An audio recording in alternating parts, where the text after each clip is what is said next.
نحمده ونصلي على رسول الكريم ونشهد أن لا إله إلا الله وحده لا شريك له ونشهد أن محمدا عبده ورسوله. Dear brothers and sisters, in continuation of our Quran learning process, today we are trying to read and then understand verse number 158 to verse number 163. أعوذ بالله من from Al-Baqarah, of course. Bismillahir Rahman. أعوذ بالله من الشيطان الرجيم. Bismillahir Rahman Rahim. In the name of Allah, the most gracious, the most merciful. Inna Safa wal Marwa. Verily, Safa and Marwa means Sha'airillah, means the symbols of Allah. Faman Hajj al-Baita. So whosoever performs Hajj pilgrimage, Avi Tamara or lesser pilgrimage, that is Umrah, Fala Junaha alayhi. There is no blame upon him, and yatafa bihima, if he walks between two hills. Waman tatawa khaira. Whosoever does any good deed out of his own free will or does it voluntarily, فَإِنَّ اللَّهَ, then certainly Allah is Shakir, appreciative, Alim, and He is all-knowing. إِنَّ الَّذِينَ, verily those people, يَكْتُمُونَ, who conceal مَا أَنزَلْنَا مِنَ الْبَيِّنَاتِ وَالْهُدَى, what we have made distinct or we made clear, and the path of guidance. Meanwhile, even after ma bayyanahu linnas fil kitab, we have made it clear in our book.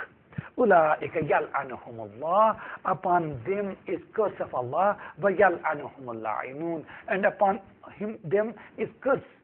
Upon them shall curse those who curse.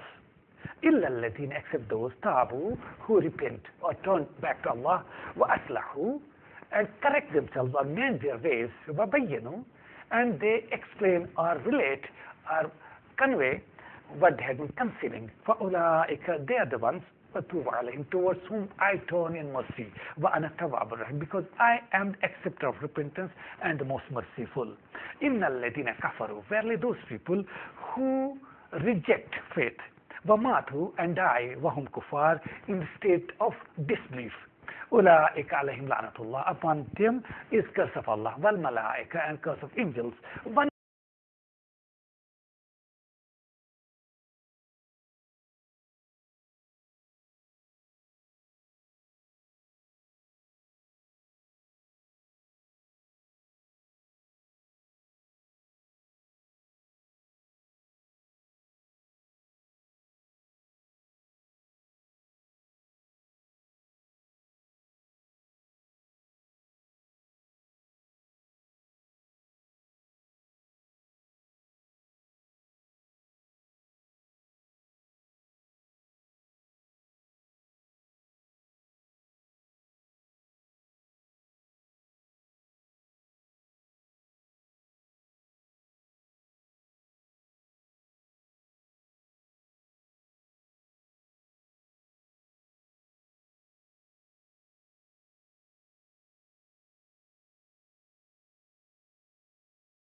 Nas and all humans, ajma'in, all of them, khalidina fiha, they shall abide in such state. La yukaffafu anhum al-adab, their punishment or pain shall, their punishment or chastisement shall not be lightened from them. Wala hum yunzarun, nor shall they be granted any respite. Wa ilahukum ilahu wahid, and your Lord, your God is one God. La ilaha, there is none worthy of worship illahu except Him. Ar-Rahman, He is the most merciful. Ar-Rahim, He is the most beneficent. Sadaqallahul Azim. So these are the verses of Al-Baqarah. Today we are studying from verse number 158. In the first verse, I repeat its meanings and then we shall try to understand its significance. Inna Safa wal Marwa, verily Safa and Marwa min sha'airillah are among the symbols of Allah. Faman hajj al baita, so whosoever performs Hajj pilgrimage, awi tamara, or whosoever goes for lesser pilgrimage, what we call Umrah, fala junah alayhi, there is no blame upon him or any sin upon him, if he walks between or makes to and fro motions, moments between Safa and Marwa. وَمَنْ تَتَوَّى خَيْرًا, and whosoever does a good deed of his own or voluntarily does a good deed, فَإِنَّ اللَّهَ شَاكِرٌ عَلِيمٌ, then certainly Allah is appreciative and He is all-knowing. So this is very important. This was the first thing we should know. It appears, well, Quran saying, verily Safa and Marwa are among the symbols of Allah.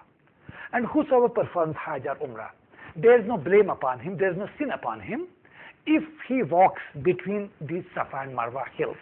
These are two hills, Safa and Marwa were two hills in the close neighborhood of the sacred masjid, or Kaaba, in Makkah. They still exist, but not in their original form now. Today they are included in the Haram complex. They are within the premises and precincts of Masjid Haram or the Grand Mosque at Makkah. They are now part of this whole complex. In old times, around 78 years up to that time back, they were just in the neighborhood, two small hills. So it is said, once Safa and Marwa are symbols of Allah, whosoever performs Hajj or Umrah, there is no blame upon them or no sin if they walk.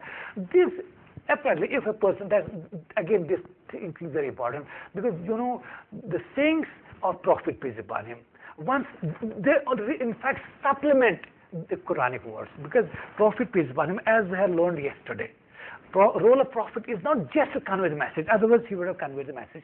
If we go simply by this message, this means once you go to Hajj or you go to perform Hajj, Umrah, there is no sin upon you. If you move between Safa and Marwa, this may convey this message too. That means if you don't, there is still no problem. But that is not the case. You should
Remember, moving between Safa and Marwa, what we call Sa'i, is an important, inseparable part of Hajj as well as Umrah.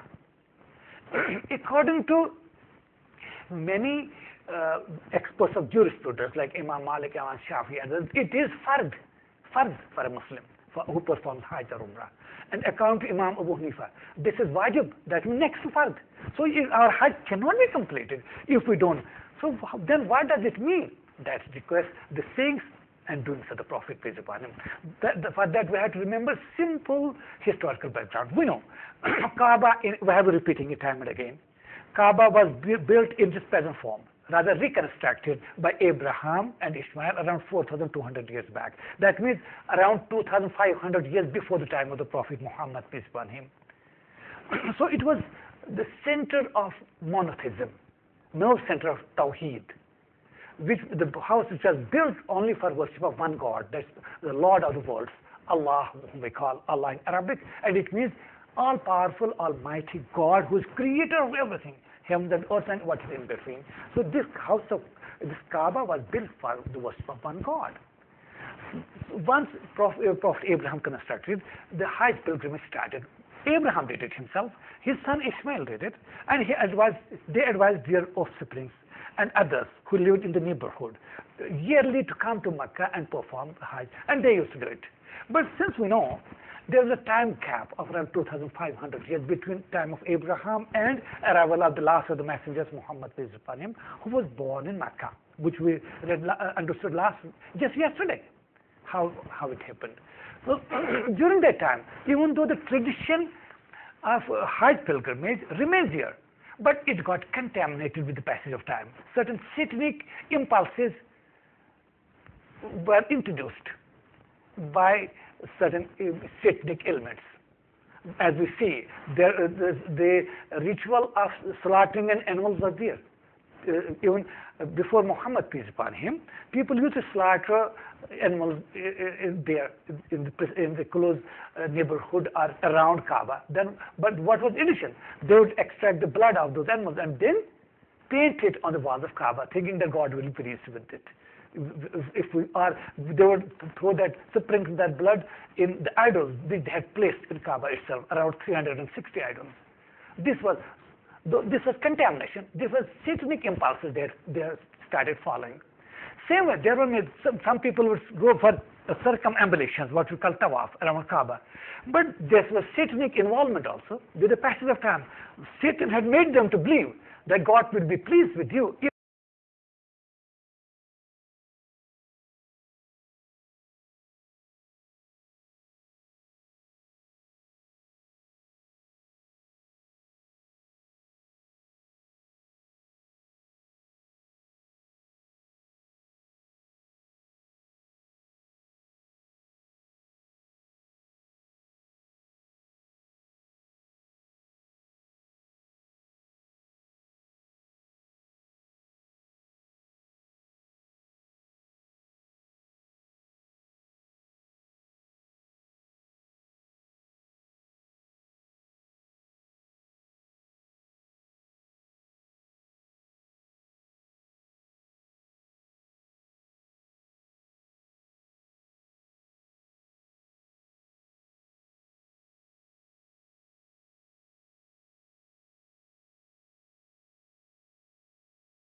if you perform tawaf or circumambulation around Kaaba in naked form, and they used to tear off their clothes and think that since we are born naked, so God is pleased with us if we perform tawaf nakedly.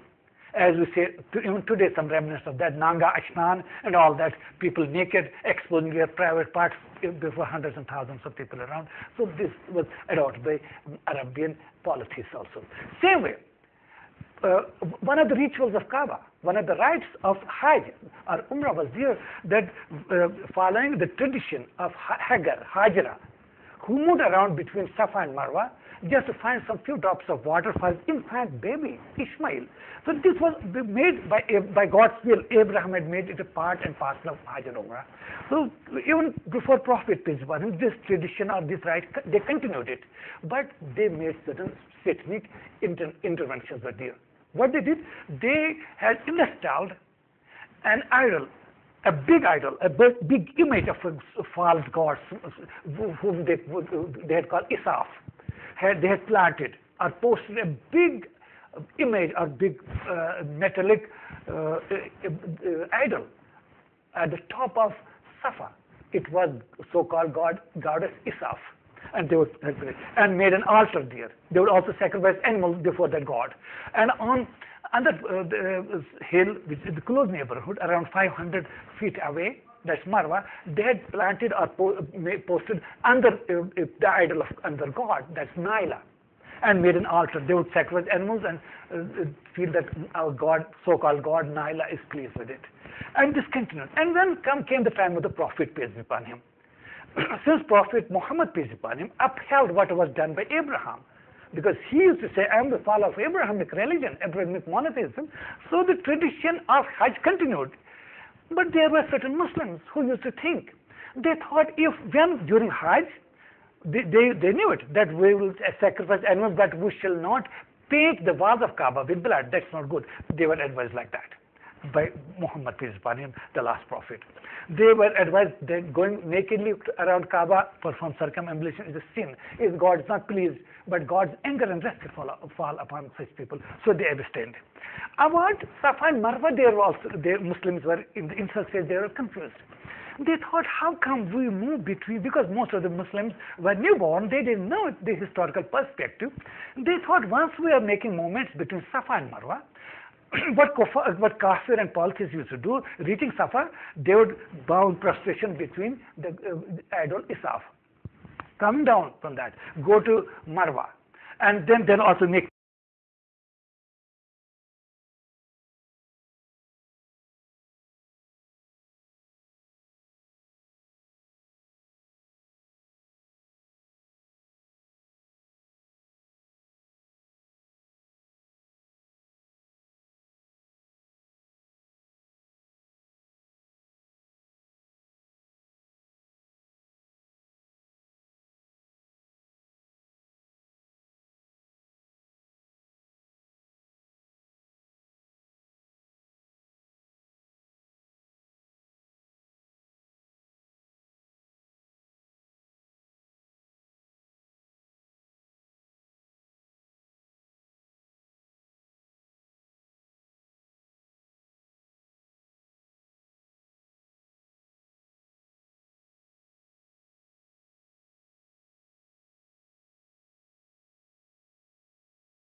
prostrations before and the so-called god Naila. Muslims in the initial stage were thinking, is it lawful? Is it good?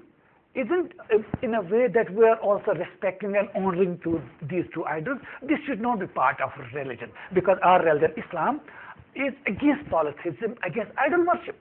So there is this confusion in them. It was in this context, this verse was revealed. O Prophet Muhammad, tell your followers that once you perform Hajj or Umrah, there's no blame, there's no sin. When you move between Safa and Marwa, that means if there are idols have been planted on these hillocks, this is satanic intervention. This is not pure Abrahamic religion. So soon they will be destroyed and thrown away. Moving between Safa and Marwa is not a sin. It is following the Abrahamic rites of Hajj and Umrah. So it is this. I hope this should make us understand what does it mean. Verily, Safa and Marwa are among the symbols of Allah. فَمَنْ حَجَّ الْبَيْتَ, whosoever performs Hajj or pilgrimage, away camera or lesser pilgrimage, that's Umrah. فَلَا جُنَاحَ عَلَيْهِ, there is no sin or blame upon him. أَنْ يَتَّفَوَّضَ بِهِمَا, if he walks between these two hills, or makes a walk between the two hills. We should remember this is an essential, inseparable part of Hajj and Umrah, that means sa'i, moving between Safa and Marwa. And about Hajj, we know Hajj is completed in 5 days. Many people, why I'm telling this? I have seen many people in Kashmir, particularly in this part of the world, they feel that when they qualify for Hajj, they have enough money and good health and everything set, which qualifies them to go for Hajj, and it becomes incumbent upon them that they should go to Hajj. But many people have seen, they say, no, this year I shall not go for Hajj, I shall go for Umrah. And next year I shall go for Hajj. I ask them why. They say, because once we go to Umrah, we shall make, it shall serve as a rehearsal for us. It shall make our Hajj easier next time. I say, who says? You know, basic difference between Hajj, this speaks of an unawareness or ignorance about Hajj and Umrah. You should remember, Umrah is performed within 1 hour. Umrah means simple thing. Going to Mecca, wearing 2 unseen pieces of cloth which called ihram, and making a niyyah, greeting Mecca, and making circumambulation, that means 7 rounds around Kaaba, okay? Drinking few drops of Zamzam, and then making 7 rounds between Safa and Marwa. In all, it takes 1 hour, or at the most 1.5 hours. Your Umrah is complete. You make 2 rakats of prayer, and you can return in the evening back to your homes. That's Umrah. Whereas Hajj is not like that. Hajj is performed in 5 days. In Hajj, you have to move to Mina, a suburb of Mecca. Stay there for 5 days. During the time,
You have to go to Arafat, spend a night of Zilhijjah.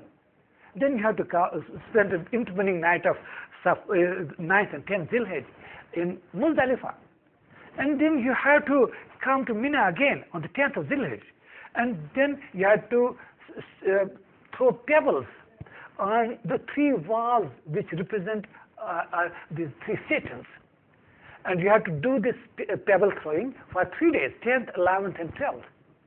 And you have to come to Mecca also, make circumambulation and move around between Safa and Marwa. And make many more, then go for animal sacrifices also at Mina. So this is Hajj. This is complete on 8th, 9th, 10th, 11th, and 12th of Zilhijjah. So how come a person who goes for Umrah can know how Hajj is to be performed, whereas Umrah is completed within 1 hour, while Hajj takes 5 days? And you should remember, a person on whom it is incumbent, who qualifies, that means who possesses around 150,000 Indian rupees with him, that's around that time, he owns that amount, Hajj becomes incumbent on him. So he has to go for Hajj. And once you go for Hajj, you have every opportunity to perform Umrah also. So this was just, by the way, making obvious, because some people are confused regarding this matter. Quran says, in the Safa wal Marwa, where Safa and Marwa, that means the 2 hills in the neighborhood of Kaaba, means that's among the symbols of Allah. فَمَنْ حَجَّ الْبَيْتَ, whosoever performs Hajj with Umrah or Umrah, فَلَا جُنَاحَ عَلَيْهِ, there is no blame upon him, أَنْ يَتَّفَ بِهِمَا, if he walks between these 2 hills. وَمَنْ تَتَوَ خَيْرًا, whosoever does good deed of his own free will. That's recommended in Islam. That is Islam, that any good deed should not be done under compulsion. Any deed should not be done to be seen by others, except voluntarily of his own one's free will, just to seek pleasure of Allah. That's what is meant. وَمَنْ تَتَوَ خَيْرًا, whosoever does a good deed of his free will or voluntarily, only seeking pleasure of Allah, he should remember, he should know it well. And he should be convinced about this fact that فَإِنَّ اللَّهَ, then verily Allah is Shakir, appreciative. He should appreciate.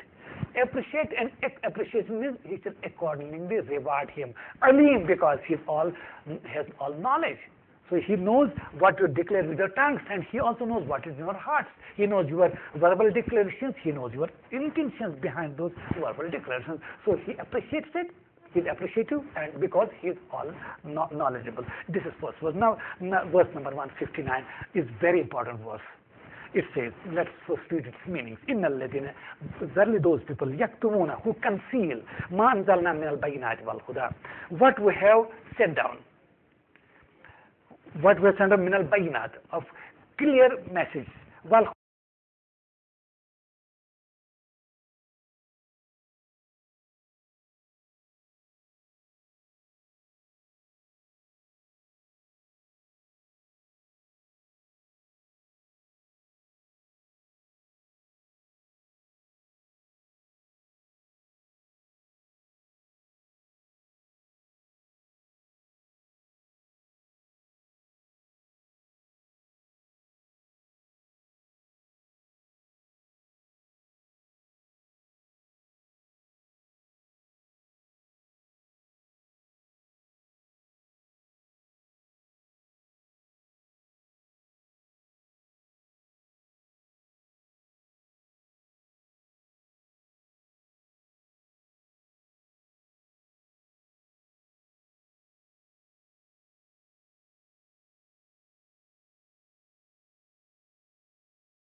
huda and guidance.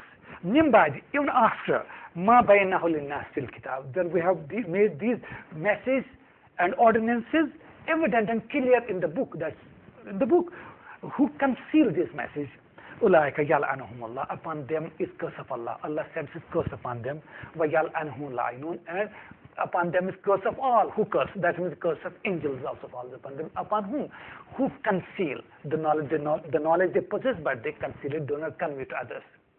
So this was in contrast, about Jews. A class among the Jews, whom we call now rabbis. That means they are scholars. They had knowledge of the previous books, Torah, Gospels, and all the previous books of Abraham and others. But they had confined this knowledge to their own selves. And knowledge was not made available to common people because they used to exploit the ignorance of the masses. They thought if we convey all the message to the people, that means there will be nothing left to this, because they had made this knowledge of the scriptures as a source of income for them to attain high status. They had created what we call the institution of clergy, which was meant only for the exploitation of common people. So even not only number one, number two, in their books, the knowledge the rabbis or the Jewish scholars had about their own previous scriptures. In the light of that, it was quite clear that a messenger is going to come soon. He will be, it was related, of course, in different forms. He will come from deserts of Arabia. His attributes will be like this, his characteristics like this.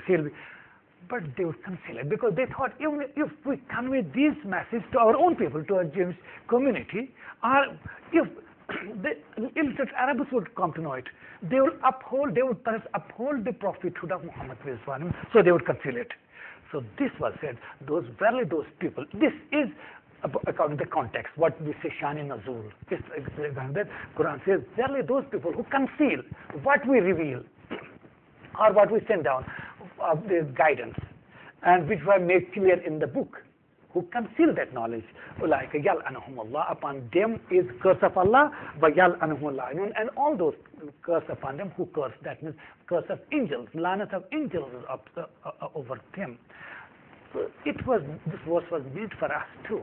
That means, O Muslims, O followers of Muhammad, peace be upon him, now we have been given the tremendous responsibility, the status which before you was granted by Allah the Almighty as a great favor upon the children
of Israel. As we say, they were وَفَضَّلْنَا هُمْ عَلَى الْعَالَمِينَ. We had granted them, or chosen them over all the peoples of the world.